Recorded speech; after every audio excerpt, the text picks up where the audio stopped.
네, 텐미리 시작하겠습니다. 한 주 시작됐습니다. 월요일에 인사드립니다. 박시동 평론가님. 네, 박시동입니다. 안녕하세요. 맞은편에 졸고 계시네요. 간발에 어떠사? 아하. 아니, 일본 잘 다녀오셨나요? 리온슈 됐어. 뭘 하고 오셨는지 도통 누가 알 수 그 철이 술래 없습니다만. 이거? 일본 술 맛은 어떤가요? 사케 데스. 이꾸죠. 꾸죠. 꾸지다고요? 여기는 어디지 근데? 자, 정신 차릴 동안 미리미터부터 하고 이어가도록 하겠습니다. 제가 오늘 미리미터를 통해서 드린 질문은 이겁니다. 자, 국민의힘에서 심리적 G8 국가 반열에 올랐다라는 논평이 나왔습니다. 왜 이렇게 평가를 했을까요? 라고 물어봤습니다. 보기 1번 아무도 그렇게 말 안 해주니까, 보기 2번 정신 승리가 특기니까. 그런데 75%가 보기 2번을 선택해 주셨네요.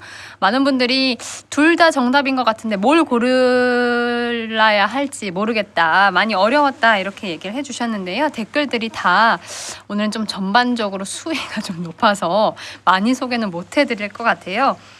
그 중에 하나를 꼽자면 심리적 대통령만 하면 안 되겠냐라는 의견 있었다라는 점 말씀드립니다.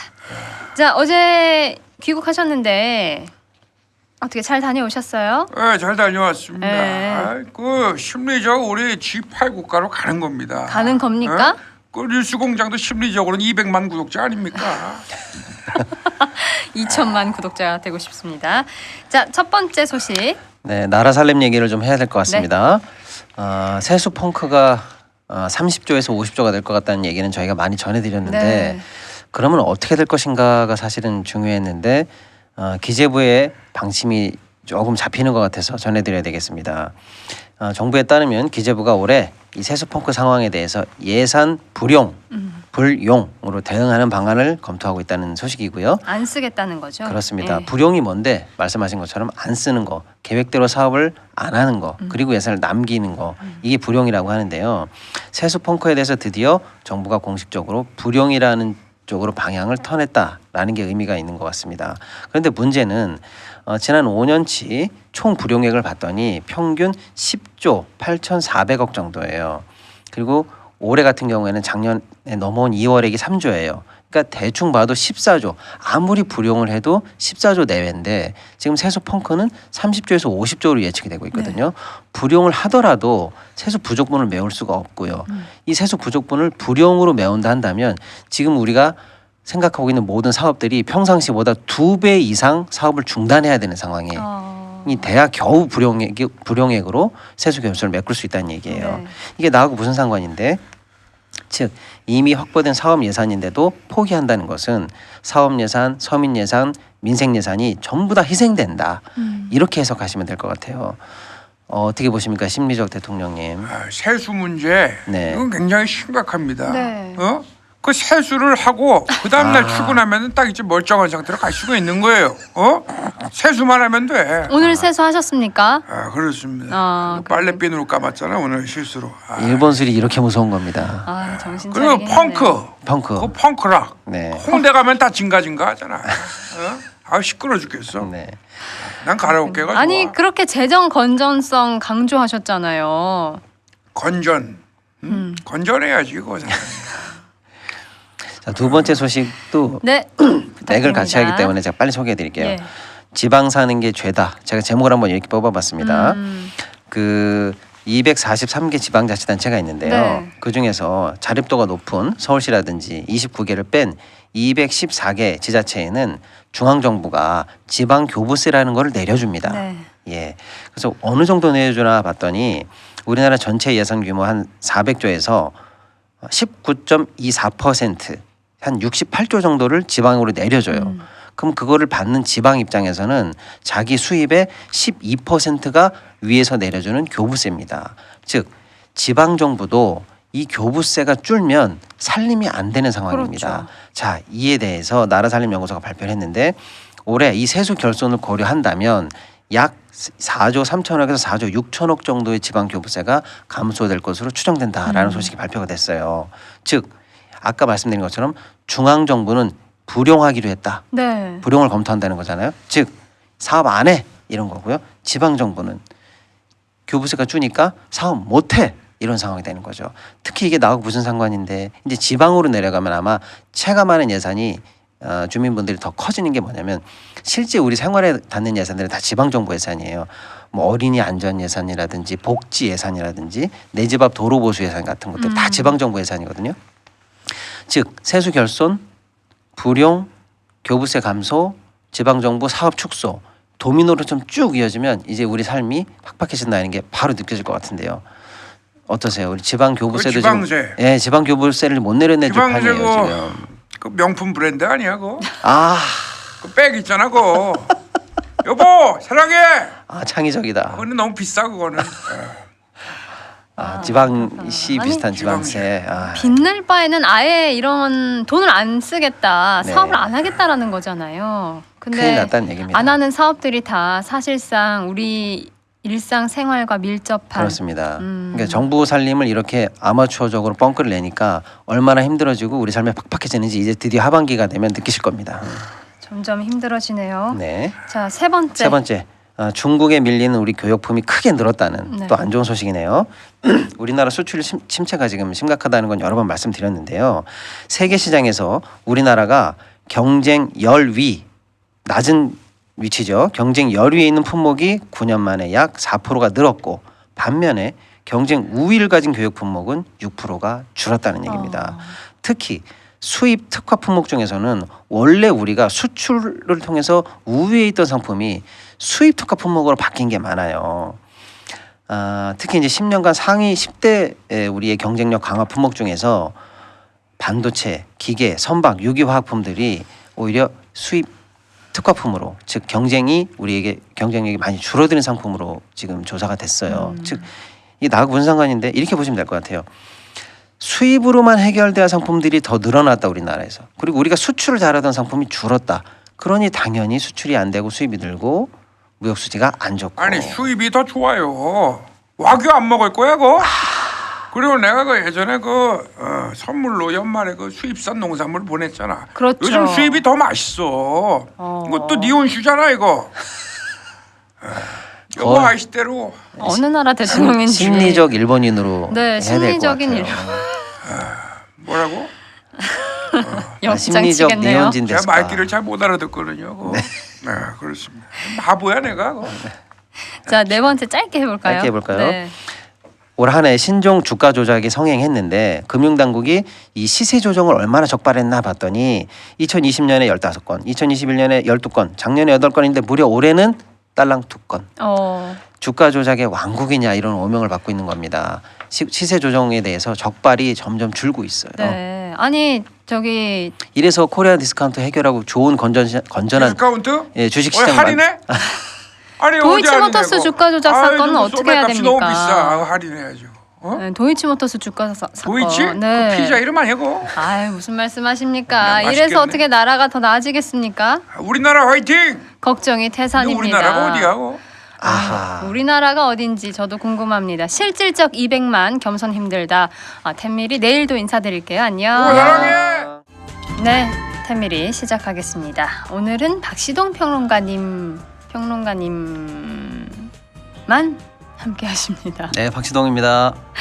안녕하세요. 네. 네, 자 본격적으로 부릉부릉 시동 걸어보기 전에 미리미터부터 시작하겠습니다. 자, 후쿠시마 오염수 시찰단 오늘부터 본격적으로 활동을 한다고 하죠. 그런데 가기 전에 명단도 제대로 공개가 되지 않았습니다. 왜 공개하지 않았을까요?가 오늘의 제 질문입니다. 보기 1번 개인정보는 소중하니까. 보기 2번 어차피 검증도 못할 테니까 였는데요. 98% 어차피 검증도 못할 테니까 가장 많은 분들이 선택을 해주셨습니다. 댓글 중에 국가를 대표해서 시민의 안전을 위해 가는 것이 아니라 일본을 위해서 가는 게 본인들도 쪽팔리는 모양입니다. 또 다른 분은 자손 대대로 가문의 심리적 영광이 될 테니까 이런 댓글이 있고요. 그리고 보기 3번 이런 것도 해야 된다라는 의견인 것 같네요. 시찰단은 시찰만 해야 하니까 이런 의견도 있습니다. 자, 본격적으로 지금 우리 경제 어떤지 짚어보겠습니다. 첫 번째 소식입니다.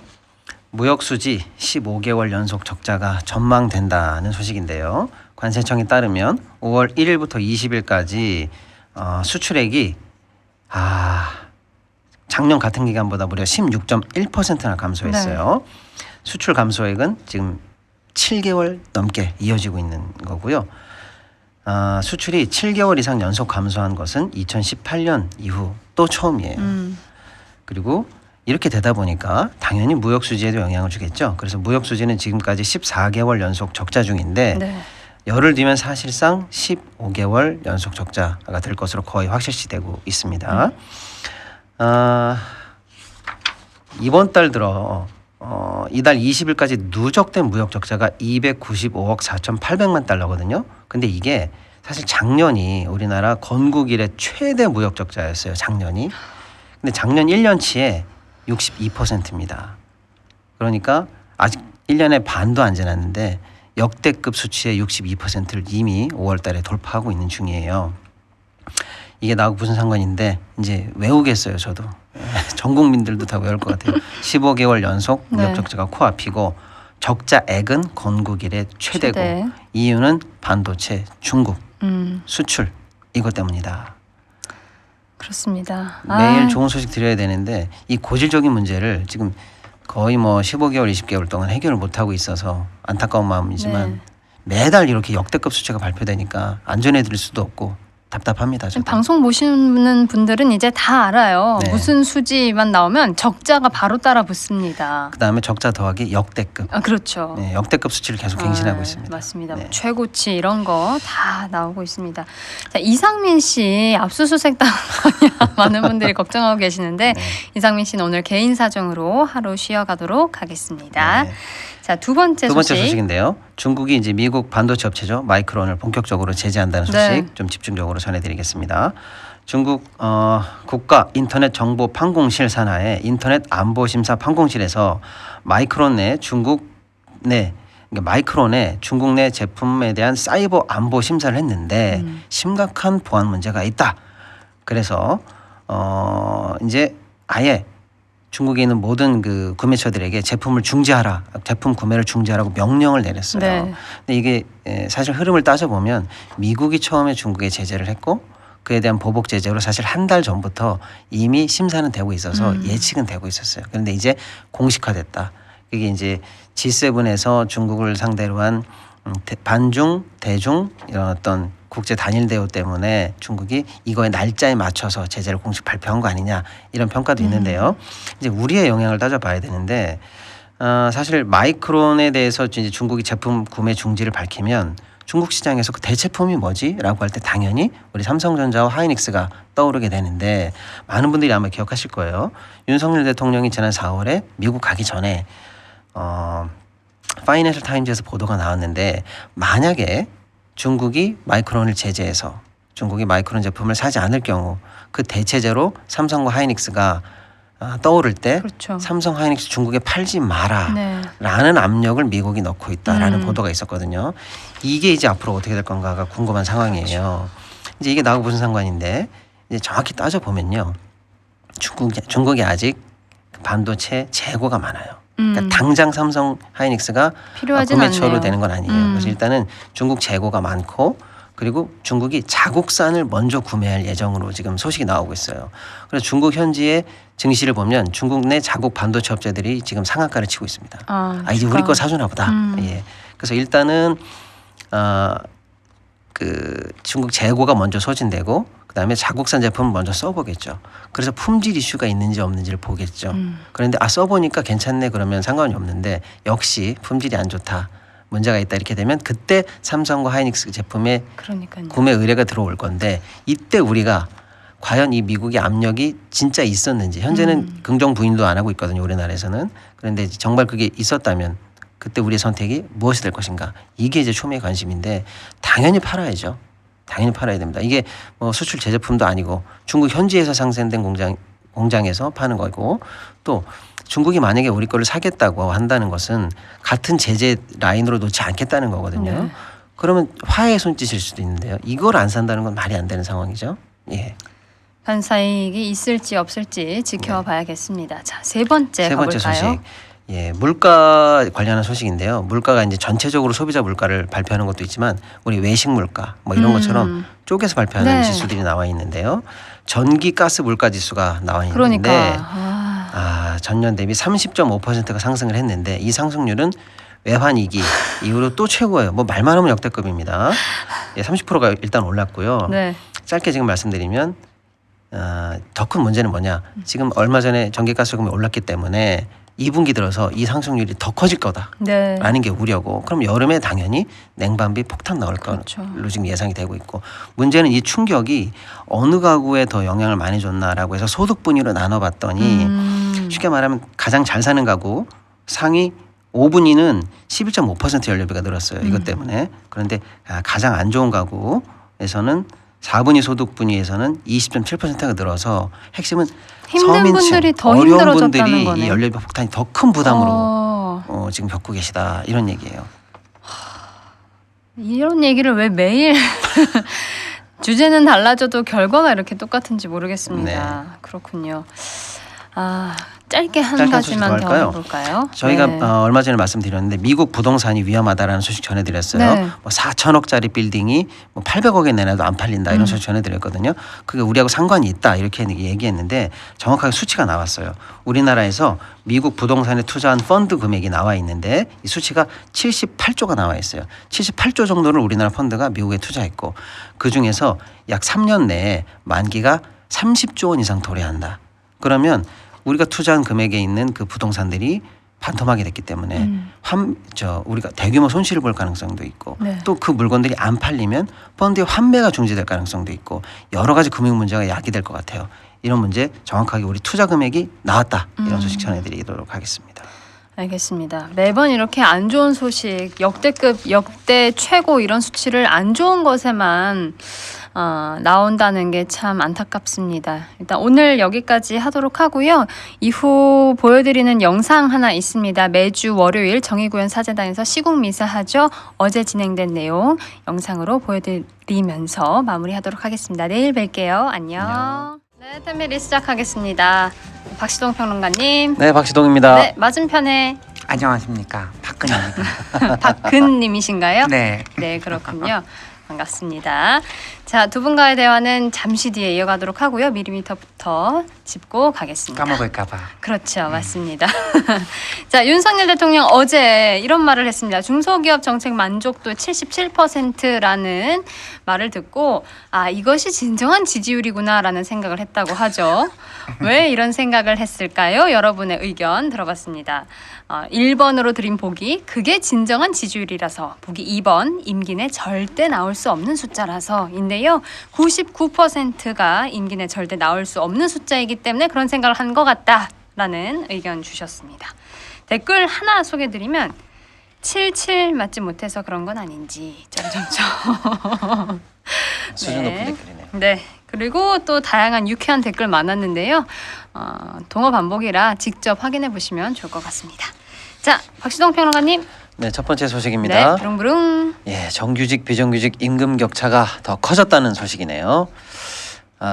고용노동부가 발표한 자료에 따르면 지난해 우리 전체 근로자 임금 총액이 전년보다 약 14% 정도 상승을 했다고 합니다.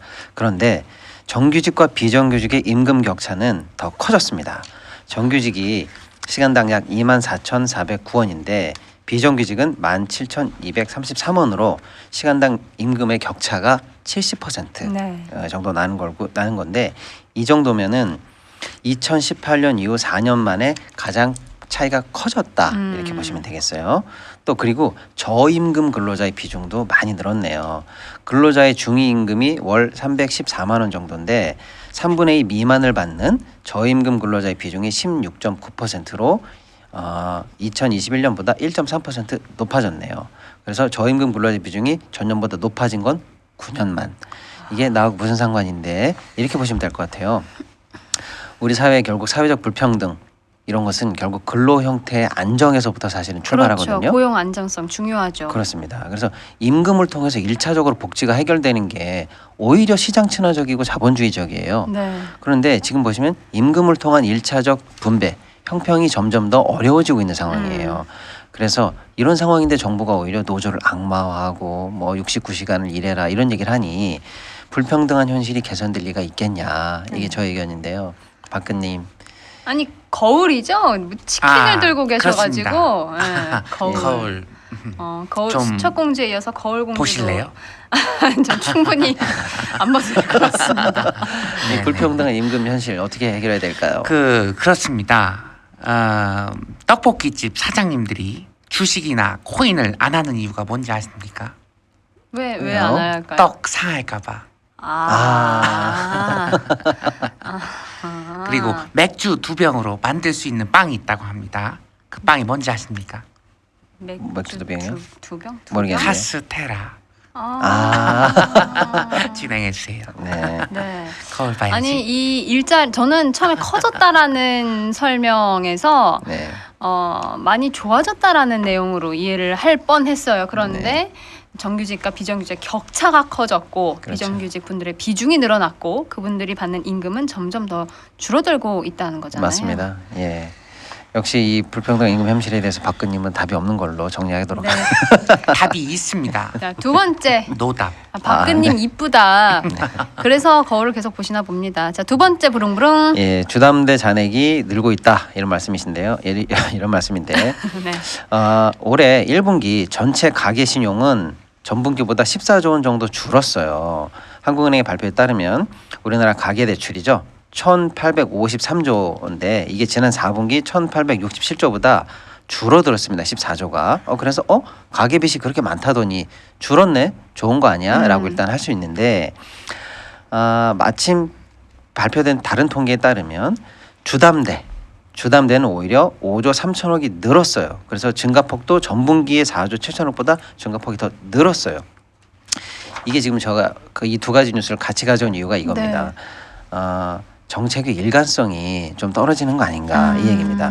가계의 빚이 많고 하다 보면 당연히 경제 부담이 되죠. 그래서 금리가 높았어요. 그래서 가계 빚을 좀 줄어드는 건 좋은 효과는 있습니다. 물론 그 가계 빚 때문에 이자 때문에 힘들어하시는 분들한테 일부 고통이 되지만 그렇죠. 그럼에도 불구하고 명확하게 가계 부채 축소에 나서는 것은 일정 부분 필요한데 그러면 조금 고통스럽더라도 밀고 갔어야 되는데 거꾸로 또 부동산 경기가 오래되니까 주담대를 확 풀어버리고 있어요 지금. 그래서 주담대는 또 늘고 있어요. 그러니까 이런 식으로 정책이 갈팡질팡하고 있고 이번에 늘어난 주담대 때문에 다음 분기에는 다시 또 가계 부채 둔화 속도가 또 준다고 나올 예정이에요.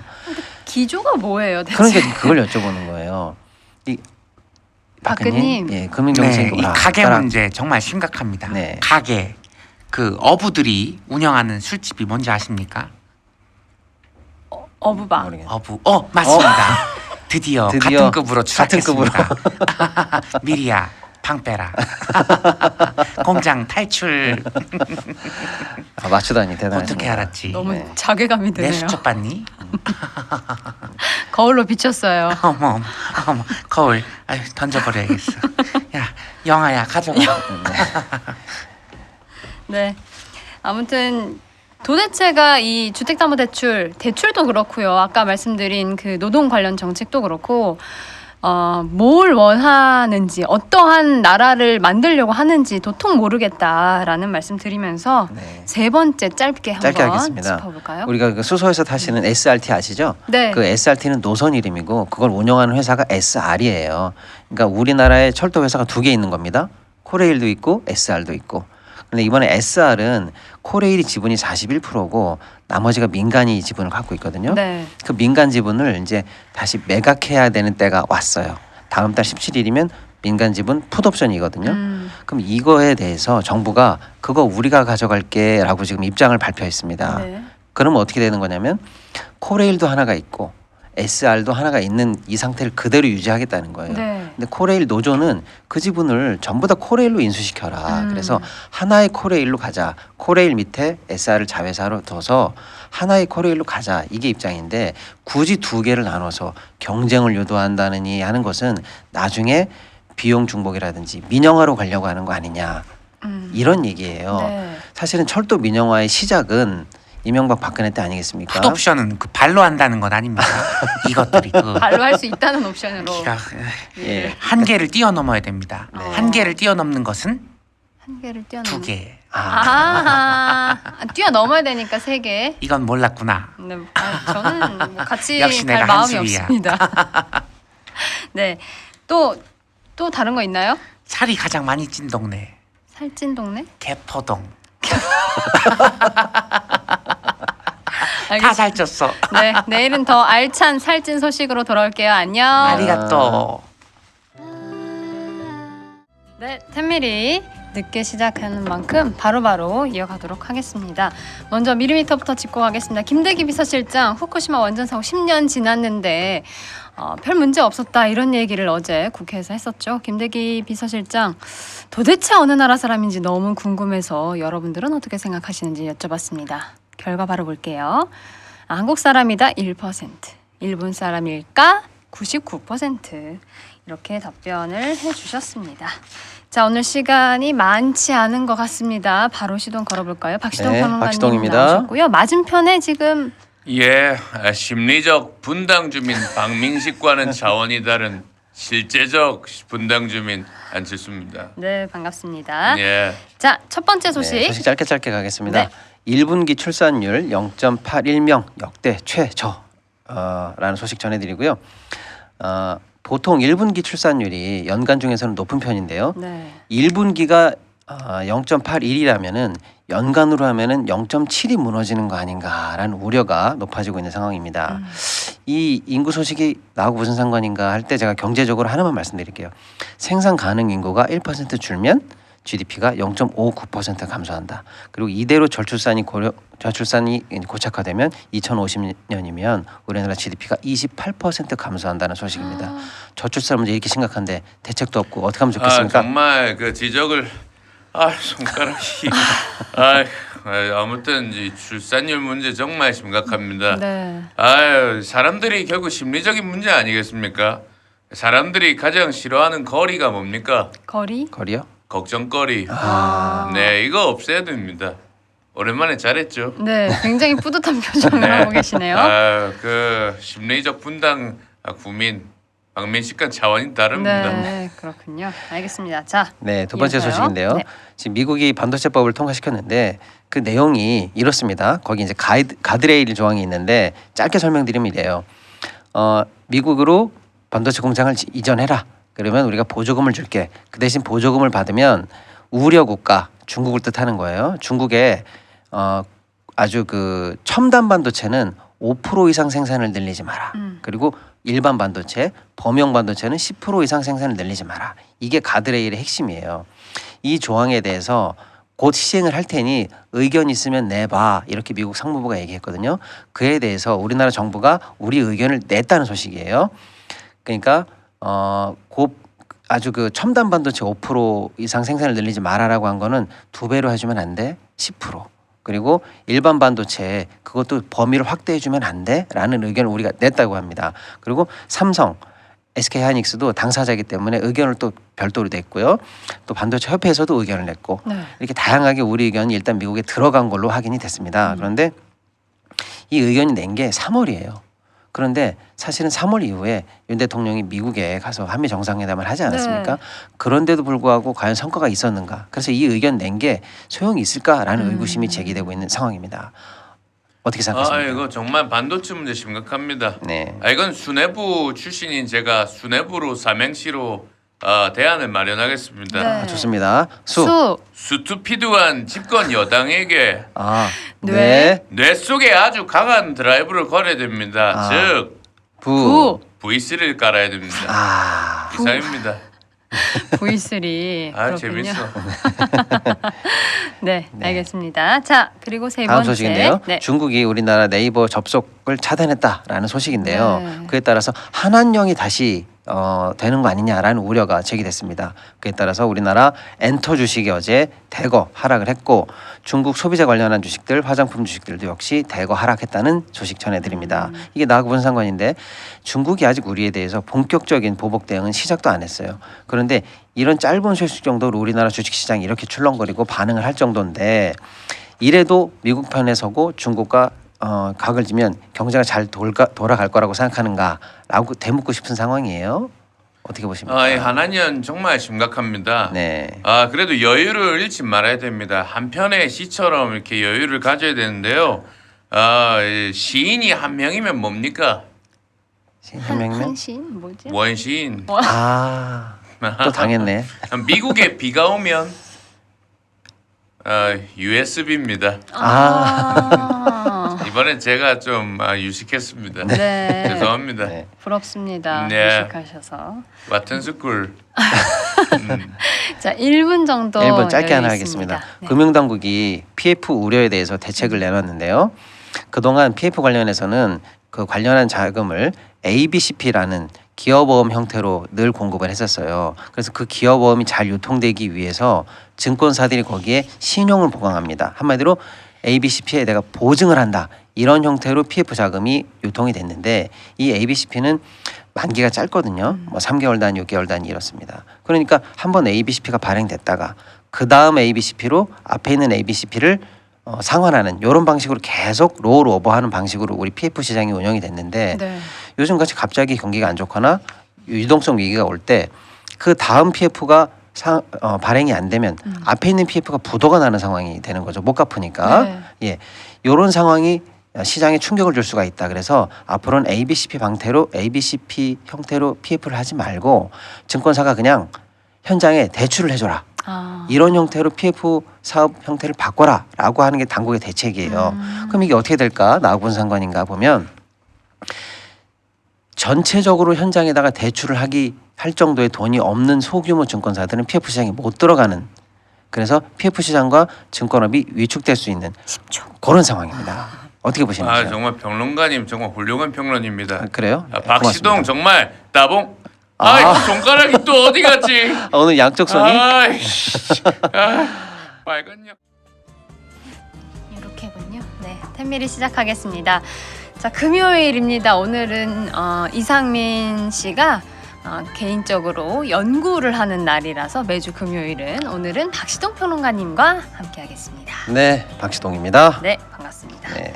자, 저희가 오늘 좀 시간이 밀렸어요. 네. 계속해서 밀리고 있는데 많은 분들이 8시에 들어와서 왜 텐미리 안 하냐라고 하실 것 같거든요. 많은 분들이 제 생각입니다.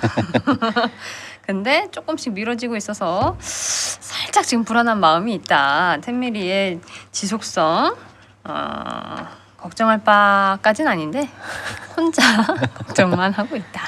자, 밀리미터부터 시작하겠습니다. 자, 누리호 발사 힘차게 올라갔습니다. 성공했는데 과연 이거는 어느 정부의 공이라고 봐야 될지 조금 이제 좀 논란의 여지가 있는 것 같아서 여러분들께 여쭤봤습니다. 어느 정부의 공이 가장 크다고 생각하십니까? 라고 여쭤봤습니다. 보기 1번 문재인, 2번 이명박, 3번 박근혜, 4번 윤석열인데요. 놀랍게도 이명박을 선택하신 비율이 0%로 나왔네요. 박근혜 1%, 윤석열 1%. 아니 현 대통령인데 1%밖에 안 나옵니까? 네, 문재인 98%로 나왔습니다. 2만 명 넘게 투표해 주셨네요. 정준희님, 매일 투표했는데 오늘은 답을 못 누르겠어요. 정부를 떠나 과학자분들께 감사드리고 싶어요. 네, 그날은 온다님, 힘들다. 겸손도 힘들고 대한민국이 힘들다. 그리고 미미님은요, 말해 뭐해 전 정부 탓이죠. 라고 얘기를 하고 계시네요. 네, 그 미사일 고도 제한 푼 것도 전 정부 탓인 것 같습니다. 자, 첫 번째 소식 부릉부릉. 네, 한국은행이 우리나라 경제 성장률 전망치를 기존 1.6에서 1.4로 0.2포인트 낮췄다는 소식인데요. 네. 한국은행이 어제 5월 수정 경제 전망을 발표했는데 지난 2월에 발표했던 1.6포인트보다 0.2포인트를 낮춰서 발표를 했습니다. 이게 어느 정도 수치냐면요. 우리나라 성장률이 2% 밑으로 내려간 거는 큰 대형 위기 있죠. IMF, 그다음에 글로벌 금융위기 2009년, 그다음에 코로나 2020년 딱 이 세 번을 빼고는 입으로 밑으로 내려간 적이 없는 나라예요, 우리가. 그리고 그래서, 최근 5년치를 봐도 2018년에 2.9, 2019에 2.2, 그다음에 2021년에 4.1, 작년 2.6을 기록해 왔는데 1.6 전망이 나왔다는 거는 실제로 한 번도 가보지 않은 정도로 낮은 상황이고요. 우리나라 잠재 성장률이 2.0인데 그거 밑으로 내려갔다는 거예요. 그래서 실제로 엄청나게 지금 우리가 대형 위기를 제외하고는 가장 가난한 상황으로 가고 있다. 이렇게 해석하면 될 것 같아요. 이렇게 들으니까 더 절망스러운데요. 무슨 위기도 없는데 이런 상황으로 네. 왜 들어갔을까 한번 생각해 보시길 그러니까요. 바라겠습니다. 자, 그리고 또 예, 이어가면요. 이어서 한국은행이 발표한 소식인데요. 네. 기준금리 3.5 동결, 3연속 동결됐다는 소식인데요. 물가 상승률의 둔화 흐름은 지속하겠지만 뭐 현재 그러니까 물가 상승률은 둔화되고 있지만 지금 상황에서의 긴축 기조는 유지한다. 이런 입장이고요. 뭐 많은 분들이 다 전망이 돼 있기 때문에 길게 할 소식은 아닌데 이게 나하고 무슨 상관인데 이렇게 보시면은 아무래도 한국은행이 물가를 동결했기 때문에 나와 관계된 그 변동금리라든지 고정금리라든지 이런 담보 관련해서 이자 부담은 조금 이제 내려갈 여지가 있다. 이렇게 생각하시면 될 것 같고요. 세 번째 소식 전해드릴까요? 네. 아 서울의 아파트 값이 사실은 부동산 관련해서는 잘 제가 말씀을 안 드린 이유가 뭐냐면 보통 분들이 더 전문가세요 자기 집에 대해서 그리고 잘못 얘기하면 평론가 인생 한 방에 끝나기 때문에 잘 얘기 안 했는데 조금 이제 어떤 대세적인 통계가 나왔기 때문에 말씀드리는데 서울 아파트 값이 1년 만에 하락을 멈췄다는 소식이에요. 그래서 이게 이제 바닥을 찍고 상승세로 돌아서는 것인가라고 해서 지금 관심이 가고 있는데 전체적으로 보면은 서울 아파트 값의 반등 아니 그 추세 반등의 요인으로 보는 건 강남 3구예요 아무래도. 그래서 송파구가 지난주에 예를 들면 0.26 정도 크게 올랐고요. 강남도 0.19 올랐고 서초도 올랐고 물론 이제 다른 지역은 그런데 다른 지역은 상대적으로 늘 떨어졌었거든요. 근데 지금 보니까 한 두 군데 그 지역은 얘가 안 하겠지만 그 두 군데를 빼고는 전부 다 그래도 0.03, 0.02 등 상승을 탔어요. 그러니까 이게 왜 의미가 있냐면 최소한 하락이 수치적으로는 멈춘 1년 만에 멈춘 상황이 확인이 된다. 그래서 제가 조금 의미가 있어서 말씀드렸고요. 그럼 이게 V자 반등을 그리는 것이냐 다시 상승으로 가는 것이냐 여기에 대해서는 아직 속단하시면 안 된다. 왜냐하면 지방 전체적으로 보면은 아직도 미분양이 그렇죠. 엄청 많고요. 네. 서울도 그래도 떨어지는 지역도 있고요. 예, 그런 상황이라서 추세적으로 현재 V자 반등이 나온다. 그래서 다시 한번 우리가 바잉으로 들어가야 되는 거 아니냐? 이거는 아니지만 그래도 오르나 했는데 수치적으로 그래도 평균 값으로 서울의 집값 하락이 멈췄다. 네. 예, 이렇게 좀 소식을 전해드리고요. 네. 그리고 통계청에서 1분기 가계 동향 조사 결과 나왔습니다. 시간이 짧나요? 네, 괜찮습니다. 예, 괜찮은가요? 예, 통계청이 이제 1분기 가계 동향 조사를 했는데 1분기 월 평균 가계 소득이 505만 원이에요. 그래서 지난해 같은 기간보다 4.7% 오르긴 올랐고요. 네. 그래서 가계 평균 소득이 500만 원이 넘은 건 최초입니다. 네. 그런데 물가를 고려한다면 실질적인 증가율은 0%. 예, 물가를 고려해야 되니까요. 물가가 숫자만 보고 반가울 게 아니군요. 네. 그런데 이제 문제는 하위 소득 60% 평균 임금 증가율은 실질적인 그 물가 상승률을 고려하면 오히려 마이너스예요. 왜냐하면 하위 60%의 월 평균 임금 증가율이 2에서 3%거든요. 네. 근데 물가를 4.7로 잡으면 이분들은 실제로 실질 소득이 줄은 거죠. 더 힘들어졌다. 더 힘들어진 거예요. 그래서 하위 소득과 상위 소득의 격차가 점점 더 벌어지고 있고요. 그래서 분배적으로 봤을 때는 사회적 형평이 더 악화되고 있다. 이렇게 보시면 될 것 같아요. 그래서 이게 나하고 무슨 상관인데 보면 이 월 평균 소득 500만 원을 놓고 보면 이게 평균치이기 때문에 내가 500이 안 된다 이렇게 생각하시는 분들이 그래서 이제 실망하시는 분이 많이 계실 텐데 실망했습니다. 평균치라는 거를 조금 그래도 생각하시고 꿋꿋이 살아야지 어떡하지. 네. 예. 나라가 힘들어도 각자 네. 살 길을 다 찾아가고 계신 것 같아서 한편으로는 또 마음이 아프지만 다 같이 힘을 내볼 수 있으면 좋겠습니다. 네. 월요일에 뵐게요. 안녕. 네, 안녕.